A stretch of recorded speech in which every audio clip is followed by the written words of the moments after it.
20-20.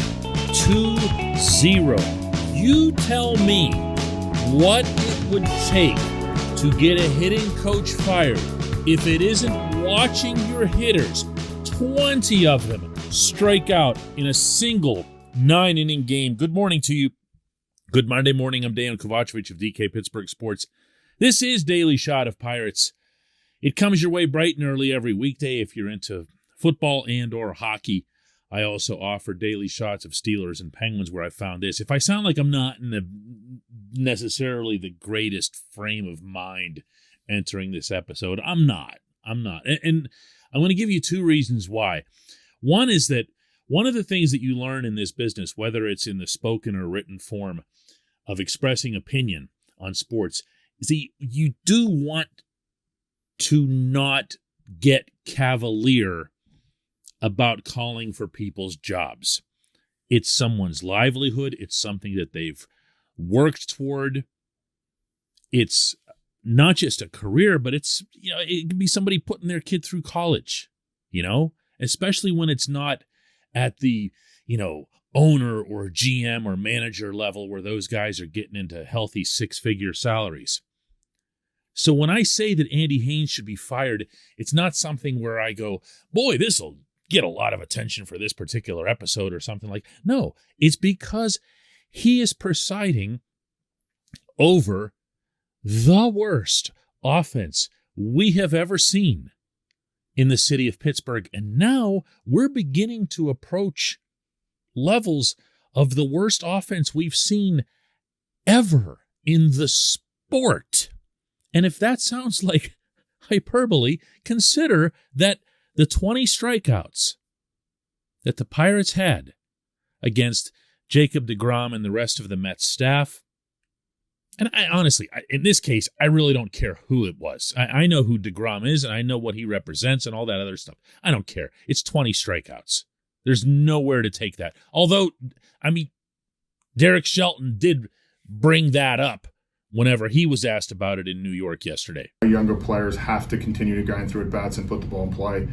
Today we saw a guy at the top of his game and was able to execute all four pitches, and that can give you a challenge when you have a young club. That's fine. That has to be what he says. There's no manager anywhere that buries one of their own coaches. It's a great way to lose your whole staff. Never mind the ripple effect through the clubhouse. So whatever, okay? It's so much easier to say, hey, it's a bunch of young players and they're facing deGrom. And even if there's truth to it, and there is, come on, it's 20 strikeouts. It's 20 strikeouts right after a game with 16, right after this very weekend in being swept by the Mets, all four games, I should add, breaking the Pirates' own record for strikeouts in a season. Oh, and one other thing, not to be left out of any reference related to this stuff, is that this is the first year with the DH in the National League. This should have been, just on that count alone, an uptick, a big uptick kind of year for the offense. This portion of Daily Shot of Pirates is brought to you by our friends at North Shore Tavern. That's directly across Federal Street from PNC Park. It's home of Steak on a Stone, an eating experience, underscoring the word experience. The steak is brought to you partially cooked on an 800-degree stone, and you do the rest. It's a ton of fun, it's a great meal, and it's a baseball atmosphere like no other in Pittsburgh. North Shore Tavern, right across Federal Street from PNC Park. I mentioned two reasons why I'm kind of today in doing this episode, and the other one is they're not going to do anything. At least Ben Cherington isn't.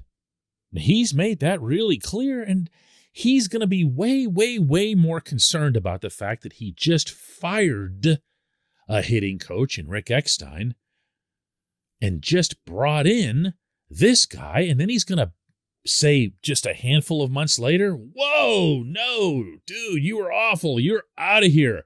Because who's going to look worse in that equation? Haines or Cherington? It's Cherington by a mile. It's going to look like he can't hire.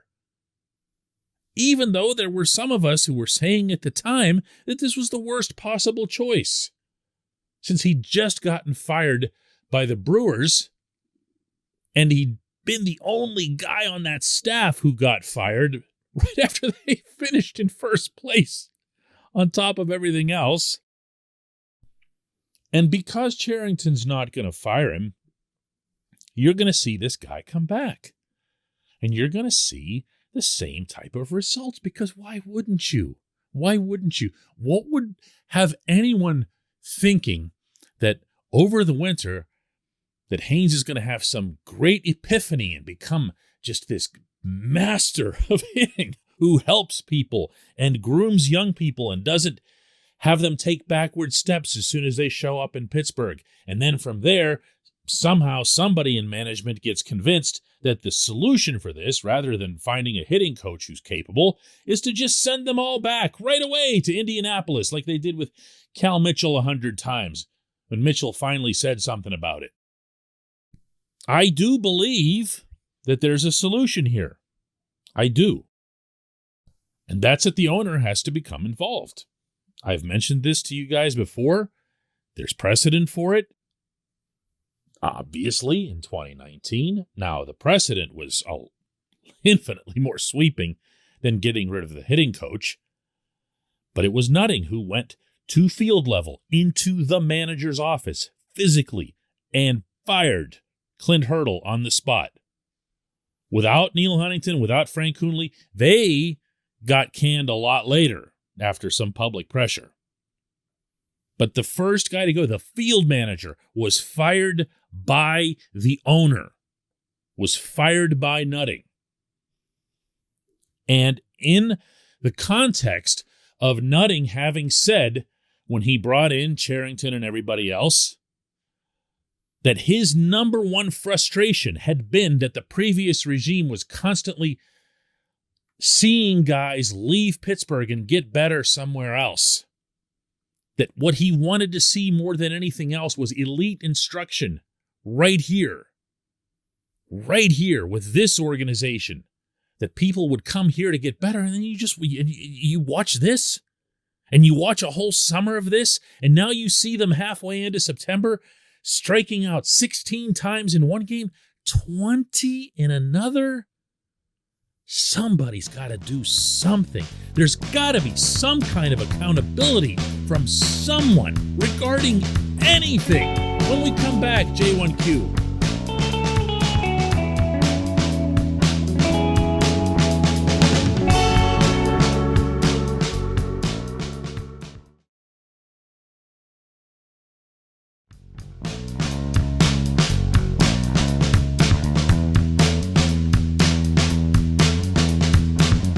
Today's J1Q comes from Jeff Stoyanov, who asks, I've watched this Altoona Curve team play, DK, and if this is the future talent for the big league club, you'll be exhorting us all to turn off daily shots from July on through 2030. Why is this management so inept while claiming that they have a plan?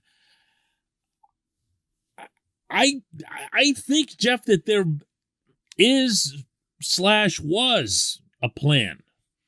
I have said, and I will continue to repeat this, even if it ends up blowing up in my own face, that I really, really appreciated Ben Cherington's approach to building. I felt it was the right tactic in the broader sense to take.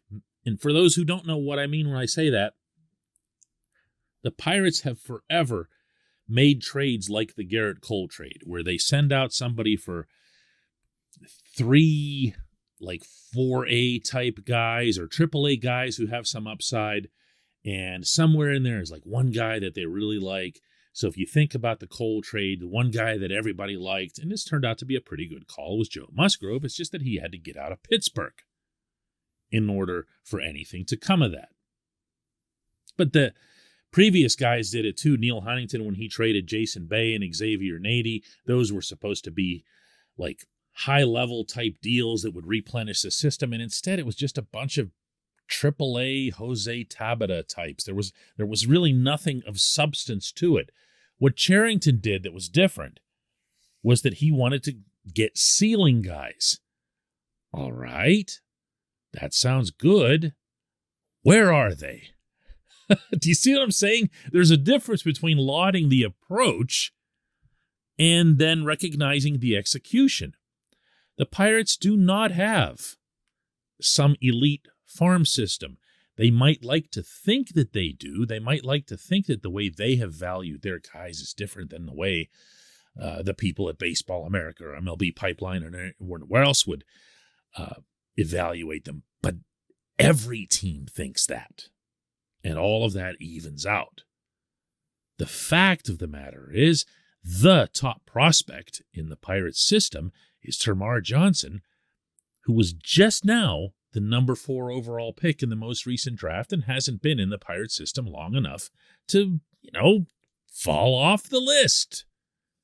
And go ahead and point to injuries for Quinn Priester, Henry Davis, Nick Gonzalez. That's all fair, but guess what? Injuries and everything else are part of the development process. They just are. So where Altoona is concerned, and I can respect that you've been there and you're seeing it, and you're right, it's not spectacular. It's not something where you'd go, whoa, here it comes, the next wave. Again, if Priester and Davis and Gonzalez and everybody was there doing everything that was anticipated of them, particularly Davis, a 1-1 in the draft, who's not even in the top 50 anymore, actually not in the top 80 anymore on Baseball America's list, you would still think that, especially as it relates to pitching, that Altoona would have had a whole bunch of goodness going on. Now, here again, trying to offer context, Luis Ortiz was down there. He was just named Altoona's Pitcher of the Year, and we saw him come up and go completely batty, lights out in his big league debut. That's interesting.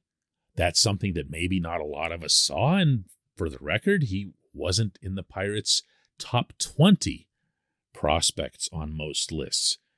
So there is justifiable skepticism about some of these lists when they come out.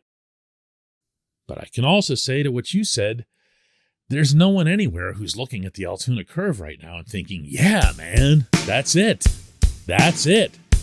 That's the next big thing in Pittsburgh. It's just not. It's just not. I appreciate the question. I appreciate everyone putting up with my mood today. We'll do another one of these tomorrow.